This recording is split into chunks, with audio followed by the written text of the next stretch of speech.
Ugh, you're so annoying. Both you and Emily are really annoying. I wish you would both just disappear. James hurled these unbelievable insults at me and our daughter. Just as I thought I couldn't trust him anymore, an incident occurred. Emily. One day, when I returned home from work, I found Emily sitting on the ground in the yard. Her knees were hugged tightly, and her hands were trembling from the cold. Even though she was wearing a coat, her exposed cheeks and the back of her hands were turning red and black from the cold. Seeing my face, Emily gave a relieved but weak smile. Mom, welcome back. Why are you in the yard? What happened? Where's Dad? Emily, still smiling faintly, muttered resignedly. He went on a family trip with Mia. It's bad enough to take only her younger sister on a trip, but to specifically tell Emily and leave her behind is a despicably malicious act. What does he think of Emily's existence, her life? James must think I'm a weak woman with a low income. And yes, that might be true. But sometimes, a mother becomes strong. We don't need a father like him. I am Karen. A housewife in my 40s. I have 2 daughters. Emily, a 2nd grader in elementary school. And 3-year-old Mia. When Mia started kindergarten, I began working part-time. I hadn't worked since giving birth to Emily, so it was exhausting both physically and mentally. However, I was happy to interact with adults more, having had little social interaction until then. Mom, I cooked some rice. What? Emily did. Wow, thank you. When I got home 30 minutes after Emily did, she proudly pointed at the rice cooker. I was touched by her thoughtfulness in helping out, knowing how tired I was from my part-time job. Until recently, I would even get her clothes ready for her, in the morning. When I tried to hug Emily out of happiness, she quickly dodged. Geez, Mom, I always tell you I don't like hugs. It made me a bit sad, but my daughters were growing up fast. Still, I was troubled by my rebellious eldest son lately. Ugh, what is this food? It's disgusting. My eldest son, no, my husband, James, exclaimed deliberately. The rice is too soft. Disgusting. How can anyone eat this? It's garbage. Indeed, today's rice was a bit too soft. I had already told James that Emily had cooked the rice today while I was preparing dinner. Even so, I couldn't understand why he had to make such a fuss about it. Hey, James, stop it. What? Why are you mad? I'm just telling the truth. It's not my fault. Emily bit her lip and glared at James. Hey, do you think it's okay to look at your parent like that? You're really insolent. You're not cute at all. You can't even cook rice properly. You're a failure as a girl. Those are not words you should say to an elementary school girl. Furious, I took a deep breath. At that moment, Mia popped her head between us. Daddy, can't you eat the rice? I'll put a magic spell on it. She said this while showing a packet of seasoning. Standing on her tiptoes, she sprinkled it over James's rice. Make it tasty, make it tasty. There, Daddy. You shouldn't be picky. Eat a lot and grow big. The tense atmosphere instantly softened. James's face relaxed, and he patted Mia's head. Thank you, Mia. You're so cute. Yep, I'm cute. And Emily is cute, too. Huh? But Mia is cuter. Daddy, I love you. Mia looked up at James with an innocent smile. She is truly a magician. She easily silenced James, who had been so mean and sneering at Emily. We don't have an exceptionally good family relationship, but it was fairly normal. James wasn't very interested in me or our daughters.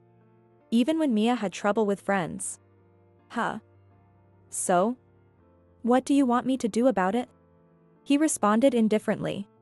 However, he doesn't drink excessively or gamble. And he doesn't use physical force to get his way. He just leaves everything related to the house and our daughters to me. He's not exactly a bad person. I had resigned myself to thinking this was typical of a man who lacks a sense of fatherhood. Things started to fall apart about 6 months ago. James came home drunk and unusually cheerful one day. Hey, the king has returned. He began bothering the girls who were about to go to bed.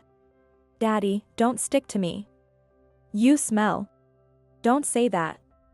Daddy is a good guy, right? You like me, right? Stop it. Looking back, it was from that day Emily started to avoid James, calling him smelly, and James began to find Emily not cute and annoying. Even on days when he wasn't drinking, Emily would glare at him and call him smelly. I couldn't smell it due to my chronic rhinitis, but teenage girls can be very sensitive. Since Emily didn't insult him to his face, I thought it was just part of growing up and decided to watch over her. The bigger issue was James. I brought some souvenirs. When James came home from work, he proudly announced this and showed us a box of cakes. For once, even Emily smiled. But when we opened the box, there were only 2 cakes. Thinking they were just for the girls, I quietly felt a pang of disappointment as I loved cake too. Okay, Mia, here's your chocolate cake. You like it, right? Yeah. I love it. And this cheesecake is. James chuckled menacingly. It's Daddy's. Emily's smile vanished instantly. She turned her back on James, muttering something like a ridiculous, and switched on the TV. I couldn't help but let out an irritated huh at this blatant provocation. Wait a minute. Where's Emily's? This is ridiculous. It seemed James had been expecting this confrontation from the start, and he grinned obnoxiously. Well, I bought it with my money. You have no right to complain. Here, Mia, let's eat together. Yeah, let's eat. Mommy, Emily, let's share. Innocent Mia brushed off James's malice. She happily hopped around and started setting out plates and forks for 4 people. Actually, it's just for Daddy and Mia. James hesitated, but when Mia turned to him with her beaming smile, he bit his lip. Even so, Emily looked uncomfortable. So I ran to the nearest convenience store and bought a bunch of sweets. All right, let's start a sweets party. Finally, a smile returned to Emily's face. In contrast, James clicked his tongue and pointedly ate Emily's favorite cheesecake. He made loud chewing noises, trying to make a point, and he was still complaining the next morning. You're spoiling Emily too much. Buying her cake just because she whined? You're making her more and more spoiled. She needs to be disciplined. What do you mean by discipline? Giving me a cake to hurt Emily is discipline? That's just being cruel to Emily. And Mia can't enjoy her cake that way. Think about their feelings. James probably couldn't keep up with Emily growing up. But responding to a rebellious daughter with a rebellious attitude himself? He needed to realize he was a parent. You're her father, for God's sake. James slammed his hand on the table. Yeah, I'm her father. But that brat disrespects me all the time. It pisses me off. His voice was loud and aggressive, like a thug. Ugh. You're so annoying. Both you and Emily are really annoying. I wish you would both just disappear. If these were the words of a rebellious son, I might be able to handle it as a mother. But James is Emily's father. A father should never say that to his daughter. Disappear. What are you talking about? Are you serious? All right, enough. I'm done talking to you. I have work. Unlike you, I'm busy. If you want to talk more, pay me. $10 for 3 minutes. You can afford that with your part-time job, right? James couldn't contain his laughter, spitting rudely. Your part-time job pays about $8 an hour, right? How dare you complain to me with that kind of income? You should be making my life comfortable since I support you. So, deal with that brat Emily. Make sure she stops being spoiled. Got it? My whole body felt hot. I was boiling with anger. All the nasty words I wanted to hurl at James bubbled up inside me, but I couldn't speak. I was probably red-faced and opening and closing my mouth like a fish. Wow, what a face. Why did I marry such a nagging ugly woman? Oh right, because Emily was born. So, my life got messed up because of Emily? Everything is Emily's fault. James smirked and left for work. I held back my urge to scream and pounded my chest hard. Luckily, Emily and Mia were still asleep. Of course, I hated James, but I was also angry at myself. I want to protect Emily and Mia. I crouched down and cried silently. I felt utterly powerless. Even though I want to leave James right now, I can't. As James pointed out, my part-time job pays less than $10 an hour. By myself, I can't provide the same lifestyle for my daughters. As much as I hate to admit it, we need him. I feel so powerless and ashamed, and the tears won't stop. Mom, good morning. Mom, are you okay? I hear Emily and Mia's voices behind me. I can't let them see their mom crying. I was cowering and couldn't even reply. After a while, I take a deep breath and wipe my tears away. Then, I put on my usual cheerful mom face. Sorry, good morning, both of you. I will make breakfast right away, so please wait. As I tried to head to the kitchen, Emily grabbed my hand tightly. Mia held my other hand. The warmth of their hands filled me with resolve. I want to protect them. I decided to be even stronger. Despite trying to talk with James afterward, it was pointless. He wouldn't listen. Emily's bad attitude is the problem. He stubbornly repeated. Admittedly, Emily was clearly avoiding James, so I had to address it. But he smells. Even though it's understandable given her age, it's not good to show it in her attitude. Even her father gets hurt by it. I tried to reason with her, but Emily hesitated and left her words hanging. It's just... I really hate Dad's smell. Can't you smell? Tears filled Emily's eyes. She finally opened up about her feelings. Sweet smell from Dad? I was perplexed, but Emily nodded. Even so, the relationship between James and Emily didn't improve. James doted on Mia and treated Emily poorly. Mia is so adorable. I'm happy as long as Mia is here. I wanted to speak up, but Emily stopped me. Saying anything would just lead to a pointless fight. It's stupid to say only Mia. Emily muttered quietly, so only I could hear, and shrugged in exasperation. The incident happened this weekend. Unusually, I had to work a half-day part-time on Saturday. You're working on a Saturday? Well, I'll look after Mia, so you can go to work without worrying. You might earn enough for tonight's dinner. Right? James's sarcastic tone annoyed me, but I thought he could handle Mia since he adored her. I didn't want James to mistreat Emily while I wasn't around, so I arranged for Emily to play at a friend's house in the morning. After work, I hurried home, arriving at 2 p.m. I had expected to be back by 1 p.m., but work took longer. Did James give Emily and Mia lunch? Or are they waiting for me? As I quickly unlocked the front door, I sensed something from the yard. Our yard is tiny, just big enough for the potted cherry tomatoes Emily brought home from school. It's winter now, so the tomatoes aren't growing, and the yard isn't a place the girls usually play. I had a bad feeling, so I quietly peeked into the yard. What? There, sitting on the ground, was Emily. I rushed over to her, and her hands, hugging her knees, were shaking from the cold. Emily. Why? Even though she was wearing a coat, her exposed cheeks and the backs of her hands were red and black from the cold. I took her icy hands and rubbed them to warm them up. Emily saw my face and gave a relieved but weak smile. Mom, you're home. I'm sorry for keeping you waiting. But why are you in the yard? What happened? Where's Dad? Still smiling faintly, Emily murmured resignedly. Dad went on a family trip with Mia. I remembered how unusually cheerful James was this morning, probably because he was happy to spend time with Mia. I had dropped Emily off at her friend's house and then headed to work. I had told James that Emily would be back by noon. Apparently, when Emily came home around lunchtime, James and Mia were just leaving. A trip, a family trip? The fact that he told Emily it was a family trip was malicious and cruel. Not only did he leave her behind, but he didn't even give her the house key, leaving her out in the cold. What does he think Emily's existence, her life is? I'm sorry, I'm so sorry. You must have been so cold.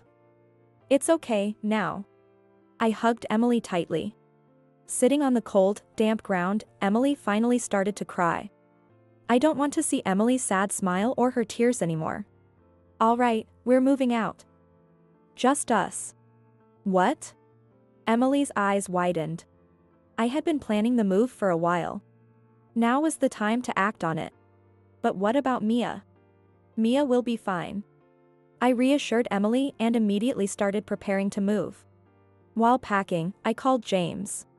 It took over a dozen attempts before he finally answered. What's with all the calls? It's creepy. James knew exactly why I was calling so persistently. Where are you, leaving Emily alone? Oh, just out with Mia. She's my kid too, you know. What's wrong with taking her out? Taking her out is fine, but abandoning Emily is cruel. I tried to stay calm, but my voice naturally grew sharper. I feared James might explode, but surprisingly, he was nonchalant. Emily's a grade schooler. She'll be fine. You're being overprotective. He seemed to be enjoying his so-called family trip. I could hear what sounded like theme park music in the background. Bring Mia back. No way. Don't act like you own her. Mia loves me more than she loves you. James laughed loudly. I wanted to cover my ears against his obnoxious laugh, but I could faintly hear Mia's voice. Is that a call from Mom? Then the call was abruptly cut off. No matter how many times I called back, James didn't answer. With no other choice, I left a note on the table saying we were leaving, and Emily and I left the house. James called late at night. Where are you? Why aren't you home? I left a note. Emily and I can't deal with you anymore. So we left. What? What about dinner? Even now, he's worried about dinner. I was too stunned to speak. Are you kidding me? Your job is to cook and clean. Get back here now. I'm not coming back. What? Then what about dinner tonight? Leaving suddenly is unfair. I stayed silent. Daddy. I'm hungry. I heard Mia's whining voice in the background. Daddy. Hey, Daddy. Food. Mia, Mom left us, so there's no food. Such a hassle. Should we order takeout? But we spent a lot on the trip. This is such a pain. Even though I worried about Mia, I hung up the phone. James could enjoy his time with his beloved Mia. 3 days passed. James called frequently, but I ignored every call. This morning, the phone rang incessantly from early on. It would ring, stop, and then ring again. It seemed urgent. I figured it was time, so I answered. I've called so many times. What have you been doing? Get back here now. I told you, I'm not coming back. Shut up. Come back. Just do something about this. There was a hint of exhaustion in James's voice. He was probably tired from being with Mia all the time since he never involved himself in childcare before. Reluctantly, I returned home. As soon as I opened the door, Mia came running like a puppy. She came running and threw herself into my arms. Mommy. Welcome back. Mia, I'm home. Did you miss me? Not at all. I'm fine. Mia answered brightly with a big smile. Behind her, James shuffled toward me. Where have you been wandering all this time? With dark circles under his eyes, James looked resentful. I left a note saying we were leaving. More importantly, where did you take Mia without telling me? Well, I took her to an amusement park. Before James could finish, Mia interrupted. Daddy took me to the amusement park. Oh, Mia, that's nice. Did you have fun with Daddy? Yeah, and Laura was with us too. Laura? I turned slowly to James, who was looking up at the ceiling. James, who is Laura? James continued to avoid my gaze, searching for an excuse. Well, Laura is just. Mia, beaming, revealed the truth before he could finish. Laura is my new mom. I have 2 moms now. Isn't that great? I gently patted Mia's head. No, Mia, there's only one mom, and that's Karen. Right, Karen. James swallowed hard. Having your child call your affair partner, Mom, is the worst. I said in a surprisingly low voice. We need to get a divorce. Because of your affair. No, wait. Don't talk about divorce. It's not what you think. It's over with Laura. James, who always acted so tough, was now clinging to me desperately. I knew about your affair. What?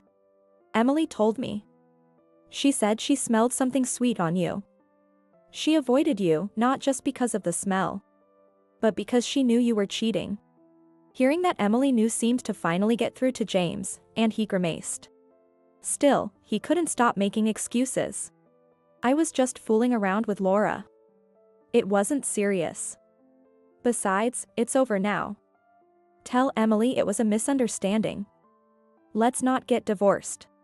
Just 3 days ago, he'd taken Mia on a fake family trip with his affair partner. How could he say it was over? I wanted to point that out, but instead, I just nodded. You got dumped by your affair partner, huh? James nodded silently. You're a dad with kids. Someone who can so easily destroy his family won't find happiness in remarriage. You're just saying whatever you want now that you've left. I'm not the bad guy. It's Mia's fault Laura left. James pointed accusingly at Mia. Mia's fault? You had fun at the amusement park, right? Yeah, but when you left, I brought Laura over to the house. That's despicable. What was I supposed to do? You left. Laura left after taking care of Mia for half a day. That coward. James, who had been agitated, soon slumped his shoulders. And what's with Mia? She's so difficult. She's a sweet girl. Mia was trying to stop our fight by bringing us snacks. I couldn't hold any more snacks, and James's pants pockets were stuffed full. But Mia still ran to get more snacks. At the amusement park, she kept getting lost. And after we got home, she threw a fit over dinner. I ordered both fettuccine alfredo and lasagna. But she cried that she didn't want either. Mia doesn't like either fettuccine alfredo or lasagna. Then I ordered curry, but she kept crying. Of course. Mia likes plain rice with seasoning on top. She can eat curry, but I always serve it in a separate dish. What?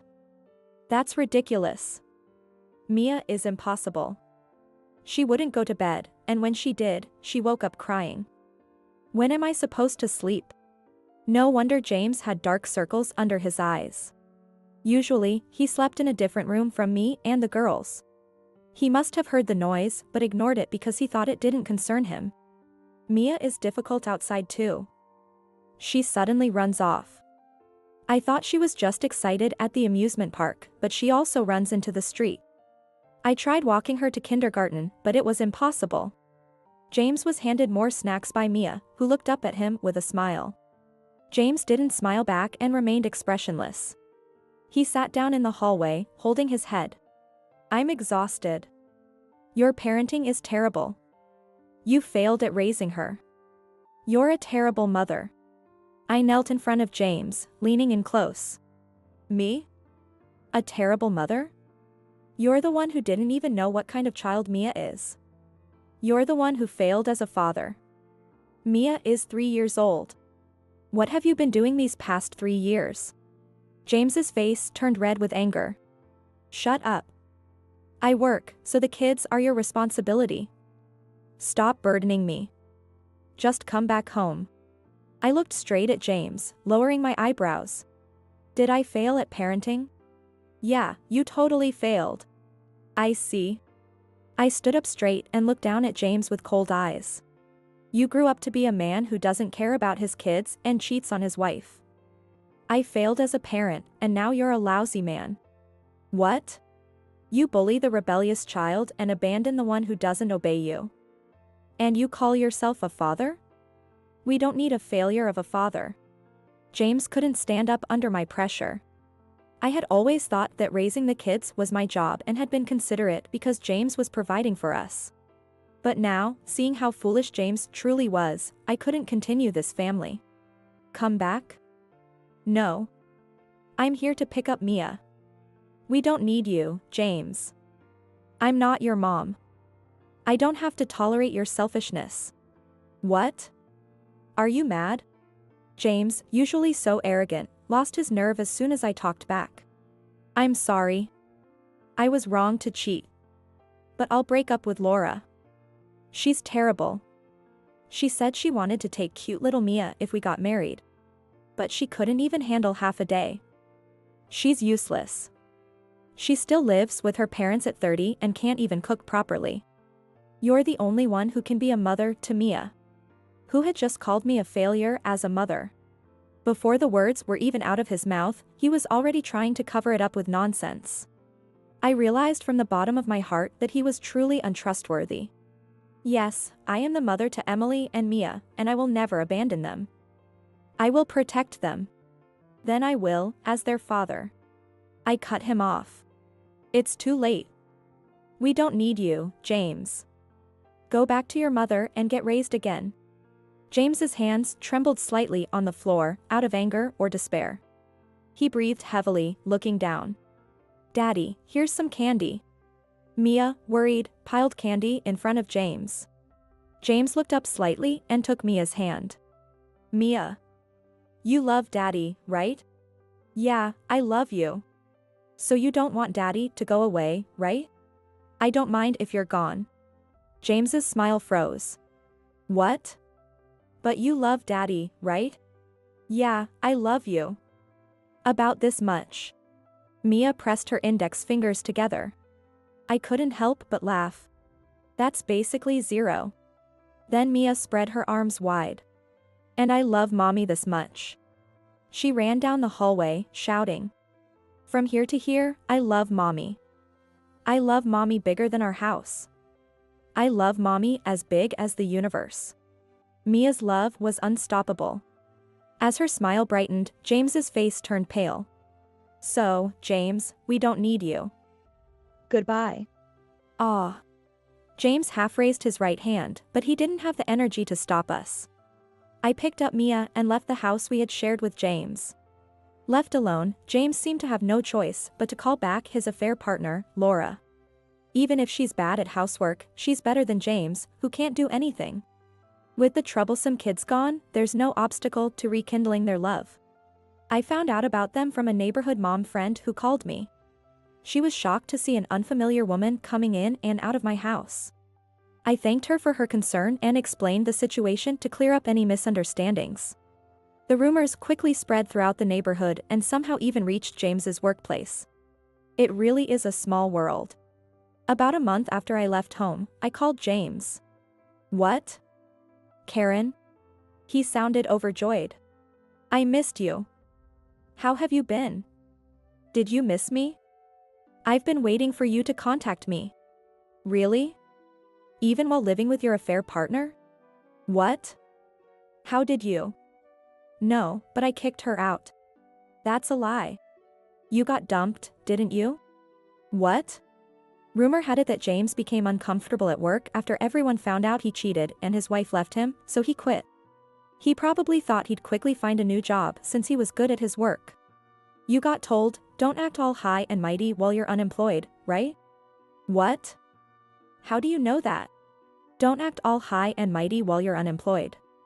That was what his affair partner said to him before she left.